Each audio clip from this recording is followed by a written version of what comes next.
नमस्कार. श्री स्वामी समर्थ. मी किरण ठाकूर, ज्योतिष्य आणि वास्तुतज्ञ. 4 डिसेंबरला दत्त महाराज जयंती आहे आणि आपल्या सगळ्यांना पडणारा प्रश्न की गुरुचरित्र जे पारायण आहे, हा ग्रंथ आहे, हा मला 7 दिवसाचा सप्ताह करायचा आहे, म्हणजे पारायण करायचं आहे. 28 नोव्हेंबरपासून 4 डिसेंबरपर्यंत आपल्याला पारायण करता येतं.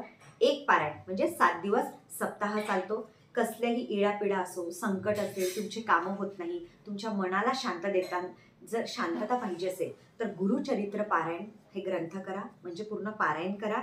आणि दत्त महाराजांच्या जयंतीच्या दिवशी तुमचा 7वा दिवस येतो पारायणाची समाप्ती. त्या दिवशी बेसनाचे तुम्ही लाडू करू शकता, गुळामध्ये दक्षिणा कोणाला देऊ शकता, या तुम्ही गरिबांना अन्नदान सुद्धा करू शकता.